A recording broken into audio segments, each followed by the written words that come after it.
Why do plants hate math? I don't know. It gives them square roots. God damn it, PJ!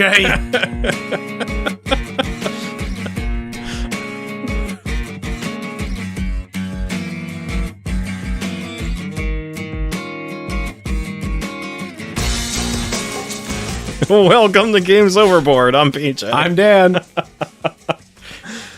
Seriously? You can thank ChatGPT for that one. Oh, God. Now you're getting all your shit from AI? Shame on you. Okay, so not last week, this week's midweek mini of Well House Exorcism was 100% written by ChatGPT. We had it script the whole thing. Oh, dear God. It's amazing. Oh, it said that the Well House Exorcism is a true crime podcast, and it follows the events of the highly documented and controversial Well House Exorcism. And we're like, ooh. Controversial, my butt. So, yeah, that was hilarious. That was just fantastic. We had a great time. Oh, I'm glad you had a great time. Yes. Stupid AI. You know my feelings on that. Oh, it's incredibly stupid, which is why we did it, because it's just so wrong all the time. But, that being said, without spoilers, finally saw Deadpool and Wolverine. Gosh, What'd you think? it's so good.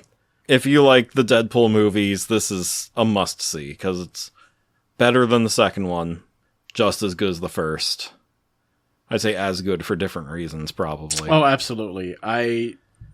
In my opinion, there is no comparing any one of those No, films you to each can't. other. You can't. Like the first two, I am more comfortable comparing to each other, but the third one is so different because of Wolverine. Absolutely. You know, the addition of him. Absolutely. So the first one is a hero origin love story. The second one is A time travel story, No. The second one, the time travel doesn't come until the Yeah, I end. guess so. So A coming of age story. I would say the the second one is more of a finding yourself and family.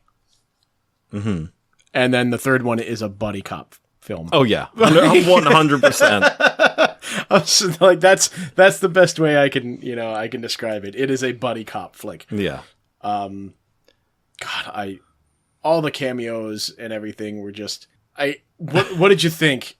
I told you I wasn't going to tell you who was in it, except the one person. I mean, nowadays, because the movie's been in theaters for so long, that like every ad online has all the cameos. Oh my God, what a way to fucking spoil it for anyone that hasn't gotten to see it. Yeah, so anyone listening right now who hasn't seen the movie, you probably already know who's in it. We're not going to say it here, but right. Just in case you hadn't. But I mean, yeah, I'm glad I had some of them spoiled for me. I'm so sorry because I didn't. Yeah. Some of them were just rumors that we talked about on this podcast, you know. Yeah. They ended up being true. And then some of them were just, you know, in the ads that I saw. I'm like, oh, okay, that rumor's true. Like that. Yeah. There's God, there's that person. Somebody did a video about why the dance in She-Hulk didn't work and why the beginning dance for Deadpool 3 works. And this is not a spoiler, everyone, because like, well, This is everywhere. yeah, the dance, like everyone knows that there's a dance sequence in Deadpool. Well, I mean, even during interviews, they spoil it themselves. Yeah. Ryan Reynolds has had a guy in his costume to do the dance bits, like a body double. Right. Kind of like a stunt double, but for dancing. I know he did some of the dancing. I just want to know which parts he did. Yeah, right. My guess is the stuff that was actually on set, like, because they're close-ups of him just dancing, you know, yeah. and that must be the dancer. And then when it's him, like, with the props and everything, smacking people. I really hope so. Yeah. I just know that everybody was in complete awe that Hugh Jackman is 55 years old and he doesn't look a day over 40. Yeah. But man, I went back and I'm almost done with it, but I've been rewatching the first X-Men movie. He's so freaking so young. tiny. He's so young. He's so small. Yeah. I love going back and you don't even watch the movie. Just look at clips or even just stills, and you see him, he's so young, he's so small, and you see him X2, you're like, okay, he's bulking up a bit because if he kept that, well, I mean, he didn't really have a chance to do a workout regimen for the first one. Yeah. Because Dougray Scott had the role, and Tom Cruise was like, no, dude, you're with me on Mission Impossible, and we're going over schedule. You're not out. Yeah. So they flew him in. So he didn't really have a chance to like do a full workout regimen. Second one, you can see, okay, he's doing a workout regimen. He's getting big. Third film comes around, you're like, Jesus Christ. And then they did X-Men Origins Wolverine, and you're like, dude, slow down. And like every time you see him, he just like gets bigger and bigger and bigger. But I have to say, and you know, it's funny because as bad as that movie was, X-Men Origins, as bad as it was, it's still not as bad as some of the more atrocious things that have come out of like the Blade MCU 3. And and new MCU, yeah. I'm hearing people say things like, yeah, that's going to save this movie. Was it this movie and what's the other one that they just did? No, the announcement of Doctor Doom is... Oh, yeah, that's what it is, yeah. The announcement. Robert Downey Jr. is Doctor Doom. Is going to save the MCU. You know what's going to save the MCU? Good movies. You mean... good writing? Yes. It doesn't even have to be good writing, just fun, good movies. Like, there's some dumb movies in the MCU. They're just fun to watch. That's true. You know? But lately, they haven't even been that. No, they just crank it out. Did you hear Acolyte for Star Wars got canceled? I know, we're on a gaming podcast, and everyone's like, guys, shut the fuck up and get to the game. That makes me giggle so much. Oh, yeah. It's horrible. Like, the only time that kind of stuff can work is when you actually have people that love the franchise and the lore. And... Halo's another example. People who hate the lore actively avoided the lore. And that got canceled. And The Witcher avoided the lore. Why do you... Okay, for The Witcher, why do you avoid that? I know everybody thinks of it as a video game property, but it's not. Yeah. It's turned into, but it is a book property. Yeah. And those books, those stories are... Sorry, am I too... Hey, bring that back. Bring that back. Those stories are incredible. Just follow the damn stories. And the first season did almost to the T, which is why it was so good. Yeah. And then season 2 hit. And I saw hints of the story in there, but then Yen tried to sell Ciri. That's not how that goes. No, Yen's like a mother to Ciri. Exactly! And apparently in season 3, which I refuse to watch, like, when they reunite in, like, episode 1 or 2, Ciri calls her mom. And all the fans are like, you have no right earning that title. Moving on. Let's talk about something good. Like the game we just played? Let's talk about Earth. I think we just need that clip in there now. Welcome to Earth. God. Sorry, before we go on to anything else, I just got to say, since you brought that up, it's now been a while since the slap scene around the world has happened. Yep. Will Smith is sad because of what Chris Rock said in his stand-up special. This is still a thing we're talking about? Oh. Yeah. Because apparently he's so hurt about the words that were said about his family. Wow. You know, not the fact that he ran up on stage in front of the entire world and assaulted a comedian. Yeah. He should really pick on someone his own size. He should. I'm honestly surprised that he was not wrestled to the ground, arrested, and then thrown out of the venue. I know. Yeah, he stayed and accepted an award. It's stupid things like that make me glad that I'm no longer in Hollywood. Yeah. At least he's banned for the next 8 years now? Something like that. Yeah. Because was that 2 years ago? Yeah, it was 2 years ago now. It was a 10-year ban, so... Oh, well. Back to Earth. Not After Earth, because that was bad. Oh, God. Okay, Another Will Smith.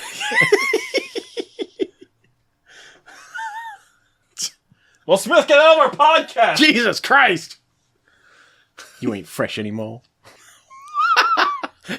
don't shake your head at me. That was a good one. That was a good one. All right, Earth. It's a Tableau-building engine builder. I was going to say it's a planet that we live on, but yes, it's that too. Yeah. Sure is. Mm-hmm. It's easy to learn, but a lot starts happening very quickly in that game. It is. Holy crap, you build up your engine relatively fast, and it starts working almost immediately. Yeah, because what happens is you only have 4 actions, and they're color-coded, but it's plant, grow, compost, and water. Not in that order, but those are your 4. And each one's color-coded, like I said, and so when you play that color, any card of that color activates from left to right, top to bottom, reading order. So if you have a whole lot of yellow cards like I did, when you do the grow option, I ended up growing a whole lot of trees very, very fast. You did. Because I was like, at first I was like, ha, ha, ha, I'm kicking your ass. And then like after a few turns, I'm like, holy shit! Where'd those come from? I have a forest! I kind of don't want to spoil it. That's exactly how everything turned out. We'll get to it. So I do want to say that on Kickstarter, just recently... How is it? I literally just got a text as I was... Yeah. So anyways, this was just like back in April or May. They brought it back to Kickstarter. Okay. With an expansion called Abundance. Okay. But also upgraded components. As if the components weren't bad enough, right? I was going to say, weren't good enough. These components were great. Yeah. Now, let me see if I can find a picture of it. There are like there are now seeds in the game. Okay, in the that's pretty Abundance cool. version. There's a 5th player which has pink leaves. Okay. Wooden soil tokens. I like that. That's neat. Yeah. So new sprout components. That's cool. But there are different tree toppers now. Okay. Yeah. Things like that. So yeah, I'm sure it's past the time for late pledges and all that. Oh, I'm sure it is. So the way the game plays, you pick one of those 4 actions and you plant cards, you plant trees by paying soil cost to put the card to like off next to your player board, and you're making a 4x4 grid. Whoever fills the grid of all 16 cards and triggers the end of the game, everyone else gets 1 turn to play, and then the game's over and you score. So you put cards down, and then you can like grow trees on the cards based on what kind of plant it is. Right. And then you can water them, and sprouts will appear on the cards, which are these little like green cubes that you put on there. Those are worth points at the end of the game. Some of them say like if they're next to something, then you get points. Like if this is next to a certain type of card, you get points for that. Or if you have a whole row of trees, you get points for that. Or, you're learning that one the hard way. Or if you're next to a certain type of fungus, then it will like grow extra parts of your tree for you for free. So they all interact with each other, and how you place your cards really affects the interaction. Yeah. So again, game is really easy to learn because it's just 4 things. But where you put the cards and what cards you put down and how they interact with each other, that's where this game shines. Absolutely. And, like we were just saying, the components themselves aren't shabby at all. Like, they're really nice. Yes. Your bases or your stems for your plants, your trees, it's wood. Mm-hmm. They're like cheap Legos almost. They don't stick together, but they stack very nicely. You've got the tree toppers of various colors that you can put on. Mm-hmm. You have your your sprouts, which are green cubes. So very, very Euro game style. And this, we talked about that before. This is definitely not Ameritrash. This is this is a Euro style. All skill based. There's no luck to it, except for cards you're going to draw, but you can dig through the deck pretty easily. Exactly. There are lots of options to get through that deck and get the cards you want. Exactly. Why am I in here? I don't know. What were you looking for? Oh, I was looking for a component list. To see if they said if they were wood or not. I'm sure they are. Because there's a new thing that there's a game I really want to get called Kutnahara.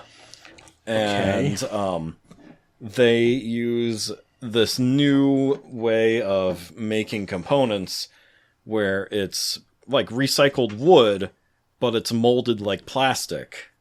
Okay. And almost like 3D printed wood, Yeah, that's what this kind of looks like. You said it earlier, asking if it was like 3D printed wood filament. And it does kind of have that feel to it. It's definitely not plastic, right? No, so it's not plastic. But to make wood like that can't be cheap, so I wonder if they're doing that 3D wood printing. I think so. That's the only thing I can think. So, first off, before we get more into components here, is designed by Maxime Tardif and presented by Connor McGoey.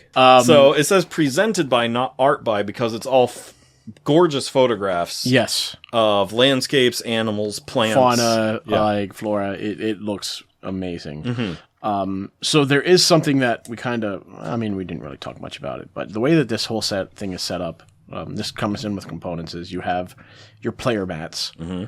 Which they're really nothing to write home about, but you can see where everything is going to fit. Yeah. That you would personally need for your base. Yeah, because every character or every player gets an island and an ecosystem and a climate. A climate, yes. And so the player mat has spots for those, and then it has like a place for you to compost cards, which is a way to discard cards, but you keep them for points. Right. Yeah, so if you get rid of a card, unless you're completely discarding, your cards are stay with you. Right, they stay with you, and they're going to be beneficial to you, no matter what. Yeah. The only way they're non-beneficial is if you don't use them at all. Right. Just like a pair of shoes. What? It's not beneficial. Oh, dear God. All right. Whatever. It's a bit of a stretch. All right. So your face, though. This is PJ. This is the perfect crime. A woman kills her husband in their house. When the police investigate, they conclude it was an accident. Didn't we do this one? I don't know. Wasn't marked on my list. She kills her husband in their house. Yep. And it was an accident. When the police arrive and investigate, they conclude it was an accident. Did she... was it murder on her part? Was it planned? Oh, yeah. She murdered him. Okay. But it was deemed an accident. Was it poison related? Nope. Was it... Stabby? No. She knifed him in the back. Was it a stabby? No. She didn't Norman Bateson. No, she did not kill him while he was in the shower. Okay. And we didn't see his butthole. Sorry, they did bring that up. They brought that up in the latest episode of of Hollywood Babylon.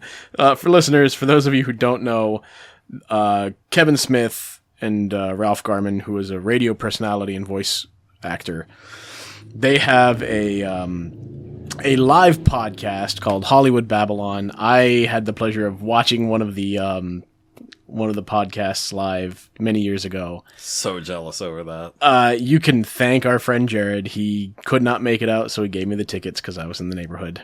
Like, literally at the time, all I had to do was drive 4 miles. Hello, neighbor. Oh, don't do that again.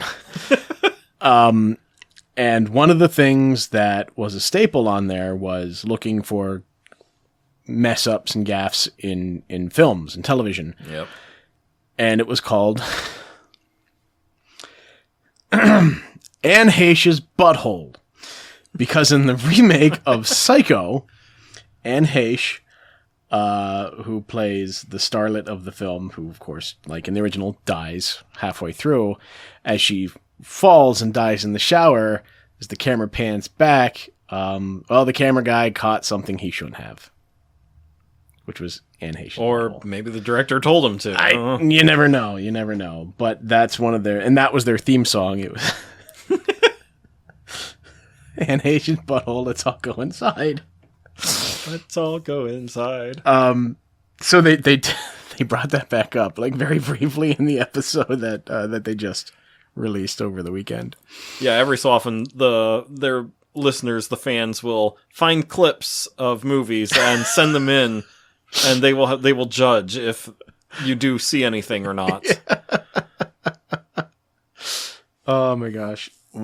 Watching those two is like, it's like going home. It's just like, this is great. Sorry, we got way off topic there. But anyway, how did she kill him? How did she kill him? Right. I'll read it for you again real quick. Did she shoot him? No. Did she strangle him? She did not. Did she beat him? No. Did she push him downstairs? No. Did she suffocate him? No. Did he choke? No. Did he have a heart attack? No. Is it health related? Well, I mean... Did she give him a cold? Usually when you die, it's health related. Well, I mean, like, illness related. No. Like, his health. Like, he had a bad heart or something. No, it wasn't anything like that. Yeah, this is a tough one. Did she light him on fire? No. Did she... She did not immolate him, no. Did she push him out a window? Pushing was involved, but not... Down the stairs? No. Off a ladder? No. Off a roof? Nothing like that. She just pushed him. And she didn't push him. He went to push her and she moved out of the way and he fell down the stairs. That would be something, but no. They were playing hockey and she body checked him. She body checked him a little too hard? No. What you don't know is she's twice his size. Oh, dear God. No, that's not it. All right, we'll put a pin in that. They had to replace the wall of the rink. Let's put a pin in that. Oh, dear God. They were wrestling and she pinned him. And she's twice his size. I think he would have died happy that way, but no. Oh, my God. Okay, so we talked about the player mat. Yeah. And the photographs are awesome. And oh my God, the photographs are spectacular. And you have a place for your little tokens that show you, you keep track of things. Keep track of, as your opponent can do an ability, you can also do the secondary ability that they choose. So you can use that little token to keep track of what you just did or what you did last and all that stuff. But there are also a few more elements to this. There is a section of the board.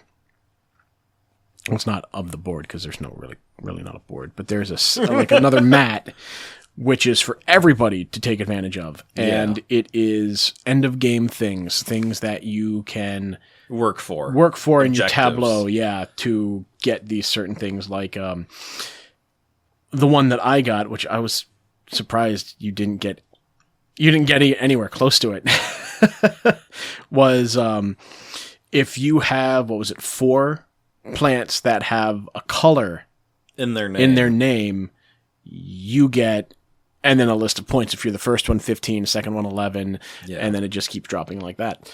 I only had 1 by the end of the game, and I didn't even plant it. It was still in my hand. It was gray. Jeez. It was gray something or other. Holy crap.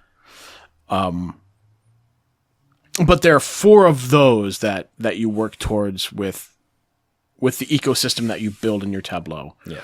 And then you have 2 more off to the side that determine things like however many, if you have so many different ecosystems that have multiple multiple areas, you can, if this can be in the mountains, this can also be in the rainforest, this can be in the plains, like that kind of stuff. And then that is only you get 7 points, and anybody can get those 7 points. Right. And I had one where it was if you have 2 sets of cards that each had 2 different colors on them, 2 different abilities on them, and things like that. So yeah, lots of different ways to score points. Oh yeah. Game. And, this was a high-scoring game. Yeah. This was a high score. I think this is the highest points in this game. Highest points I've seen in any of the games that we've played in a while. Yeah, not since Tapestry have I seen point values this high. Oh my god, ridiculous. Because Tapestry, we got into the 200s once. Yeah. But this is the only other game where I've seen the points get that high. Wow. And, you get points, like when you end the game and you start tallying up, I mean, you get points for everything. Yeah. Which I love. And almost all of them have that little leaf icon on them. Like, even your playing cards, when they're face down in your compost, you see that leaf icon. So you know to count those at the end of the game. Yep. Because they're going to be worth points. But if you're looking at them in your hand, that icon's not there, so like they're not worth anything. Right. Or the discard pile, they're face up, so they're not worth anything. Right. So that's clever. That's really clever. Oh yeah, I thought definitely. That was great. How that icon is just everywhere. And so the one thing that I really like about that is in your Tableau when you're planting and you're sprouting thing, or not sprouting, you're growing. When you get to grow, if your card has that ability, because not all cards do, but most of them do. Yeah. You have you get 2 numbers, and we got so confused at first. Thank God we fixed that. Yeah. One is in brown, and that's telling you how high of a stack that can be. Yeah. Like a redwood is like 7 pieces tall or whatever, like huge, But that 7th piece has to be the top, has to be the canopy. And then next to it, you have another number. And that is how many points you get if you complete it. Now you have to complete it, and that's always going to be the higher number. Yeah, because otherwise it's just 1 point per piece of the trunk that you have. Yep. So that, I love it. I love the design and like how you get points and all the different ways you get points. Like when you water the plants, you put those green cubes out, the sprouts. Yeah. Each one of those covers up a little leaf icon. Yep. Showing you that each one of those green blocks is a point. So that's another way you can get points. It's just great. All of it is great. Yeah. The only thing you can't collect points off of is your soil. Yeah. But that's okay, because you're gonna want to use as much soil as you can. Some of these values get ridiculously high, and when you go to plant as your action, you can plant up to 2 things. And some of these things, I mean, the one I had was going to be like 11, or no, not. Yeah, it was going to be 11 to plant what I wanted. But one of the terrains that I had the ability that it knocks down 1 for everything I planted. So I was like, whew, I wouldn't have finished the game at that point. Yeah, right. I would have given you more of a chance to get more points. Not that would have mattered 1 extra turn. But yeah, like I had the Rocky Mountains and that cost me 13. Oh, that's ridiculous. That was huge. Massive amount of points of soil I had to spend on that thing. Yeah, full disclosure for the listeners, I destroyed him. Oh, yeah. Utterly destroyed. Yeah, should we get into that? Should we just talk about the points there? Let's just talk about how bad I destroyed I had 158 points. What did I have? 228. 228, yeah. What kind of... Whew. And after 15 minutes into the game, Dan's like, man, I'm having fun, but I don't think I'm going to win this. Oh, yeah. I'm like, this is great. You're going to kick my ass, because he's got these... His trunks are all grown up. He's got the canopies on his trees. I'm like, oh, shit. He's kicking my ass. And then I looked at our compost pile, our individual discard piles. I'm like, oh shit. I am totally whooping his butt here. And I think the real turning point is when we looked at the global objectives. Oh, yeah. On that board. And you're like, oh, I have this one. I'm like, oh, dang. And then you're like, oh, I almost have this one too. I'm like, I not even close. And there was like nothing I could draw to get what I needed for those points either. Let's just call this one beginner's luck for me, because that was good though. It is really good. This is one of those games where if you look at what you have and just start making a plan for yourself, just go. Yeah. But it was, what did I say when we were playing? This is the most relaxing, competitive / non-competitive game we've ever played. Yeah. Where like you're competitive because yes, you're gonna go after each other for points, but like you don't fight each other. You don't do anything to. If there's no way that I could be like, I lay down a card and now you can't do what you want to do. Ha ha ha. Like there's you have nothing. to lose one of your cards or something like that. There's none of that. Yeah. It's just like, oh well, it's your turn. Oh, you're doing this. I get to do a smaller version of that too. Cool. All right. Yeah. What are you doing next so I can benefit from it? Yeah. Which is really cool. You don't see very many games that do that. Mm-hmm. Yeah. So a woman kills her husband in their house. When the police investigated, they concluded it was an accident. Did she? And it was deliberate. Oh, yeah. It was very deliberate. And it involved him pushing her. No. There was pushing. That something was pushed. On his part. No. No. She pushed an anvil onto him and went thong. Yeah, if this was a cartoon. Yeah, no. I mean, you're a big bump. You're getting close, but no, it wasn't an anvil. A piano. No. It wasn't cartoonish. How's that? How's that? She was holding an invisible rope and someone snipped it. For a second, I thought like Wonder Woman, the Invisible Plane or something.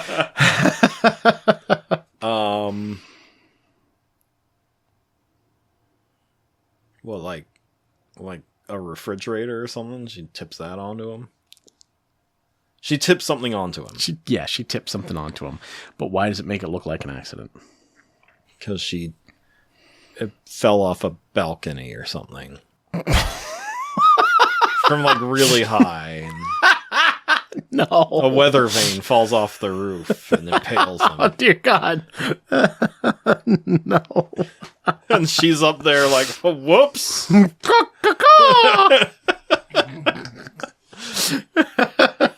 No. Is it indoors? Yes, they're indoors. Does the floor of the house mean anything for this? Is it something in every house? Like, is this an everyday item that gets pushed onto him? I mean, yeah. Yeah, everybody has one. I hope everybody has one of these. A wardrobe. No. It's not a refrigerator. No. Okay, let's just say, for this moment, the what is not important. Let's focus on why do the cops think it's an accident? What could have happened that they're like, oh yeah, totally plausible that could happen. They were like carrying something heavy and she just let go and let the thing fall on him. Morbid, but no. Yeah, like no. Okay. Well, like the chandelier falls on him. No. I said almost every house has one of these. Or I hope every house has one of these. The attic door opens up and the ladder hits him in the head. No, not every house has a ladder. Not every house has a chandelier. Mine doesn't, but maybe. No. Not every house has an attic. Every house should have this. Okay, that's not important. What's important right now? Well, if I know what it is, then I'll understand why. All you need to know is she has pushed something on him. We have established that. Yes, we have. Okay. Why do the cops think, oh, well, that could have happened to anybody? That's what I'm trying to figure out. Such an accident because of what just happened. Yes. Which is what? That was a huge hint. That was a huge hint. Because the thing that fell on him was huge? No. Because something else just happened. Something happened that rarely happens where we live. A tornado. No. A hurricane. No, but you're close. It is a nature Lightning thing. strikes him. How would that help? Because a weather vane, a lightning rod, was pushed off the roof. Who the hell has a weather vane on their house anymore? I did until a couple of years ago. Oh my god, no.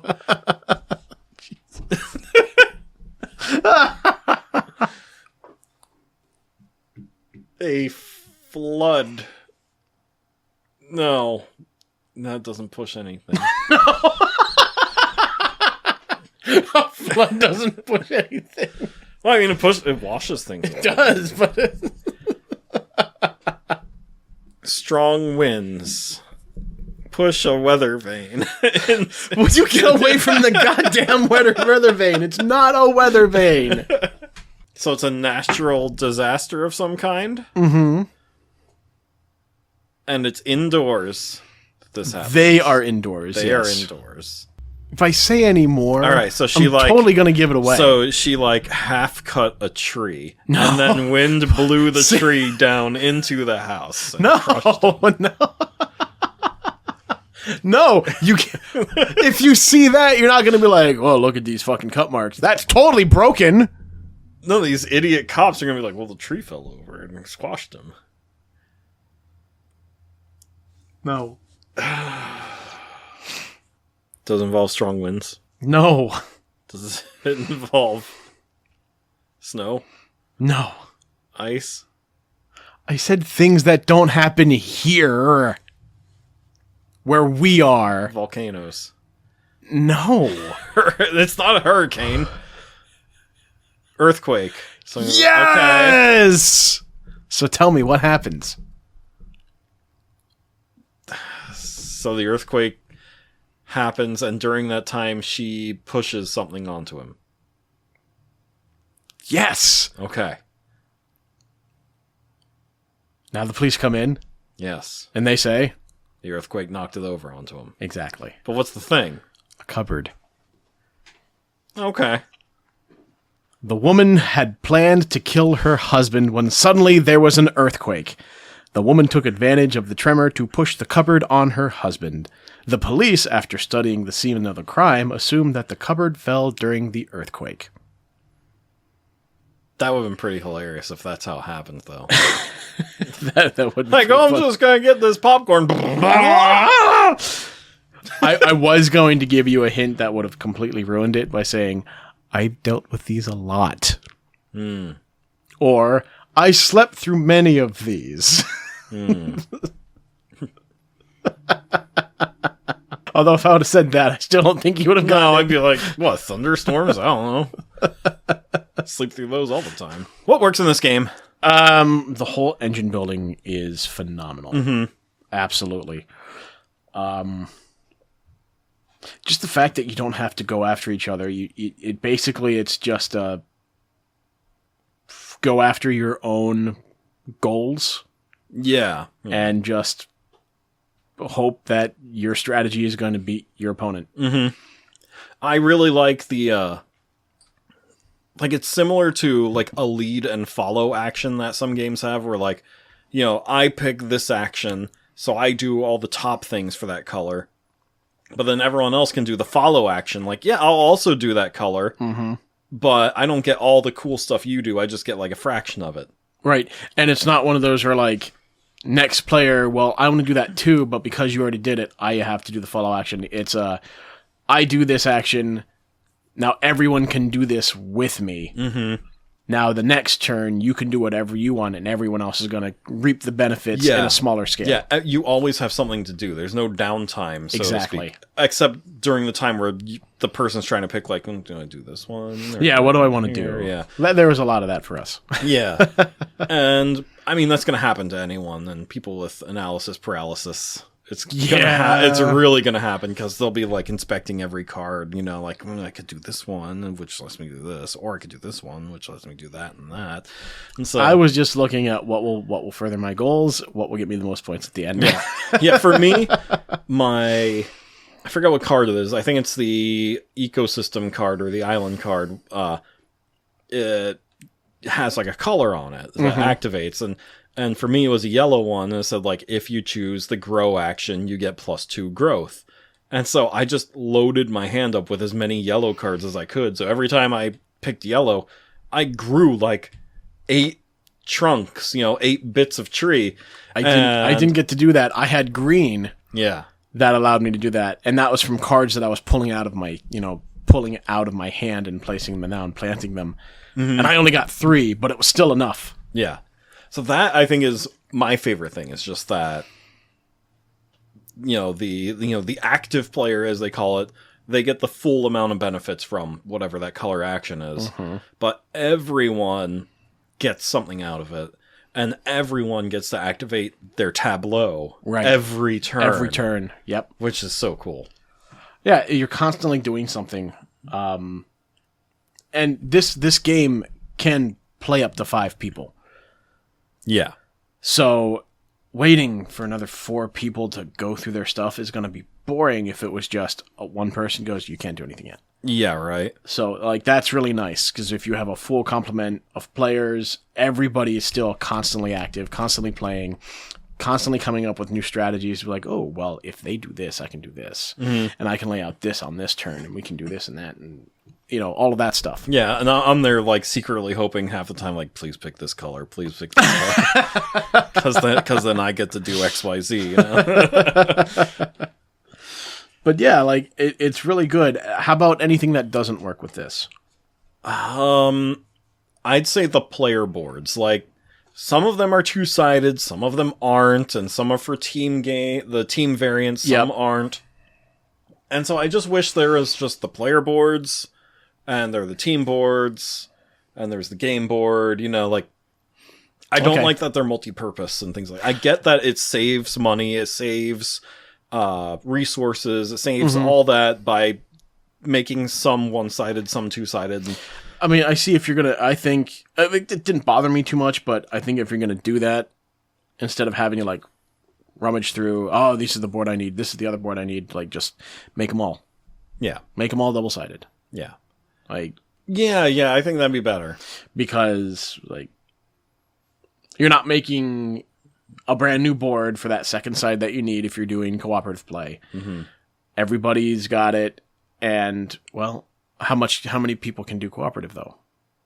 For the team version, yeah, because that we didn't look into. Because maybe you'd need some extras then. 2v2. Okay, yeah, so it would be beneficial if everything had it. Yeah.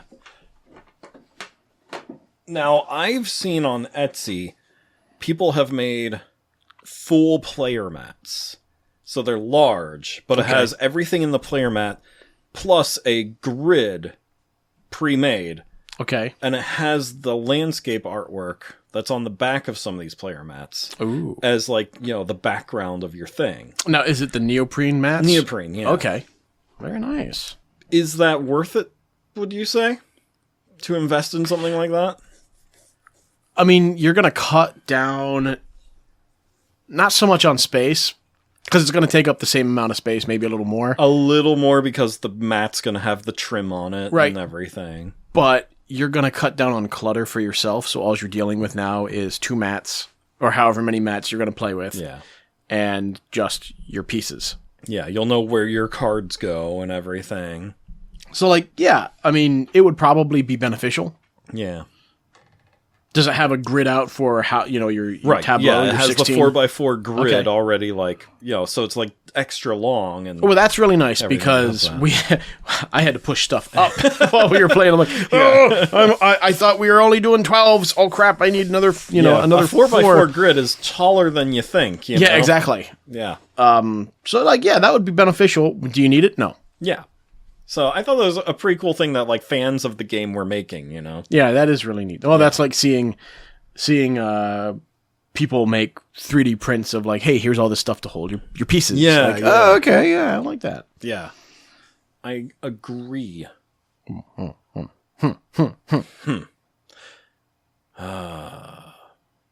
mean, that's the only thing that doesn't work for me, though, is the player mats, and some are double-sided, some aren't, and, knowing which one is which and who should get it.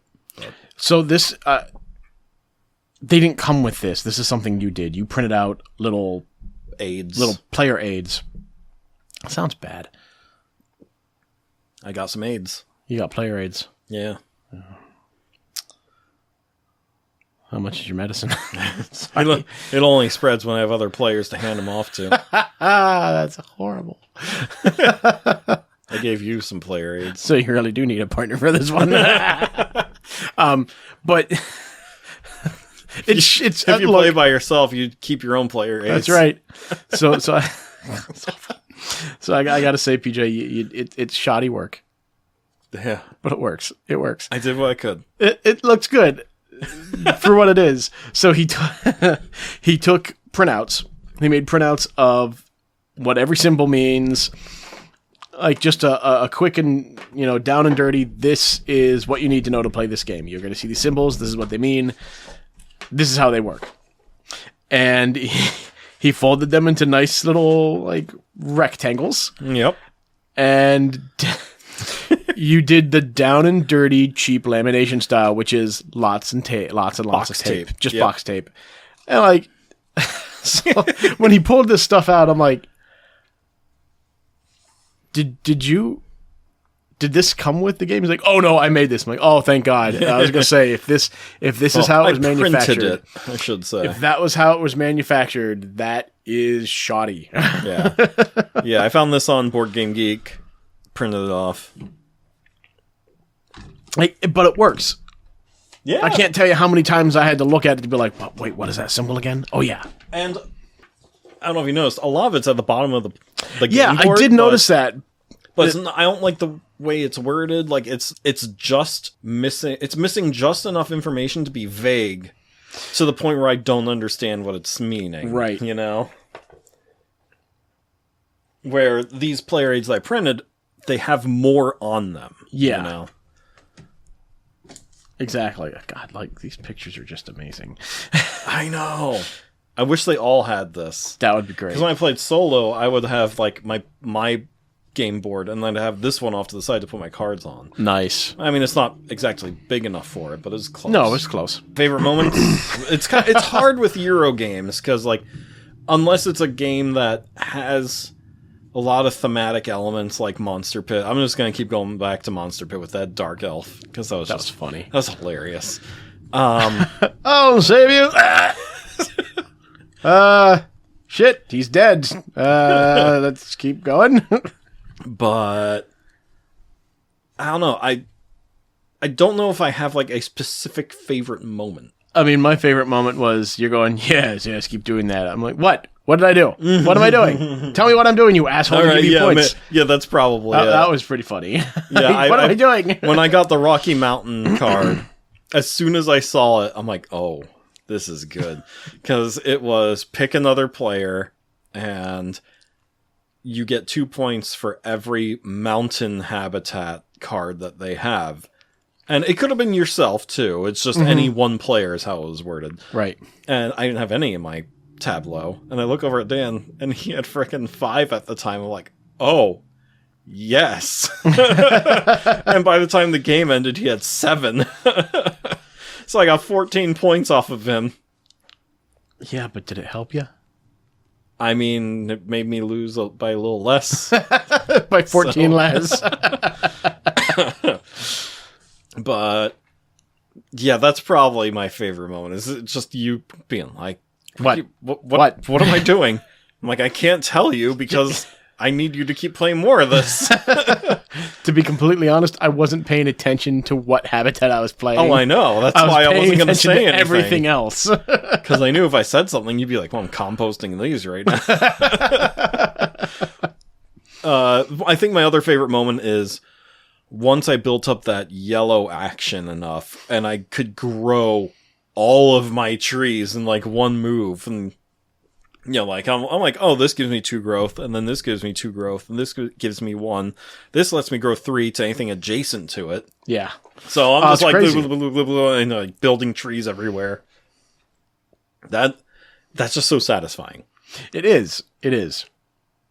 I don't have one particular favorite moment because Just the whole thing, watching the engine get built and then watching the engine in motion as you're going through everything is just like, that's perfect. Yeah. And we do talk about liking these kinds of games a lot for that particular reason. Right. Why did the plant go to therapy? Oh, Jesus Christ. It had too many issues to root out. I'm not going to throw my can at you, still have stuff in it. What did the big flower say to the little flower? I don't know. Hey, bud. Jesus Christ, PJ. Another. I just keep typing another. Another! Why did the tomato turn red? It had to think there for a second. It was embarrassed. Yeah, this is a common one. Because it's all the salad dressing.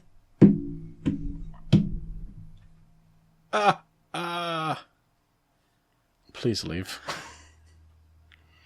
One more. Make it good. See what ChatGPT says about this. This doesn't even make sense. Oh, do tell me. Why do trees make terrible secret keepers? Because they're always whispering. Because they always leave. What? Wait, what? It doesn't make any sense. Oh, that's awesome. That's a great way to end the episode right there. God. What? Listeners, if you are listening to us on YouTube still, stop it. Stop it now. You know why? This is the last episode that's ever going to be on YouTube. Now, all of our old stuff is still going to be on there, but no new episodes are going to come onto YouTube. So you need to find a podcast app. You need to get us on that. Okay? You also need to tell people about this podcast. Yeah, you do. Because then we can grow and get more followers. That's right. Which means that more game companies will start sending us games to review. Which means we'll get newer games. You know, like Battlefields from Elzra. Like, you know, we can get prototypes and review copies and things like that. So we can be, you know, more contemporary and things like that. And we don't have to talk about games like Earth from 2019 or whenever it was that came out. Really? That's when this came out? Sometime around there. Huh. Whatever's on the box here. So anyways, I don't know, I think it was like 21 actually that it came out. But anyways, thank you so much for listening, seriously, and follow us on YouTube because we are doing live streams more frequently now. We're going to start doing more videos. The Wellhouse Exorcism is, you know, I'm going to be posting more videos. We have our Penhurst stuff that we posted, so make sure you check that out. And email us at gamesoverboard@gmail.com. Visit us at gamesoverboard.com. Find us on Instagram, gamesoverboard, and on Facebook. All those links are on the website to our socials and everything like that, to our YouTube channel. We have some designer interviews planned coming up. I really can't wait to talk to both of them. Oh, yeah. Same. My wife and I were stuck in traffic for a long time. Frustrated, I looked at her and said, "I'm turning round." She replied, "I know! Stop eating so many hamburgers." That's awesome. Here's another good one. "I know you're busy, but can you say wonton backwards?" "Not now." That's right. I love it. All right, everyone. Well, thank you again for listening, and have a great week. We'll talk to you next week. Bye!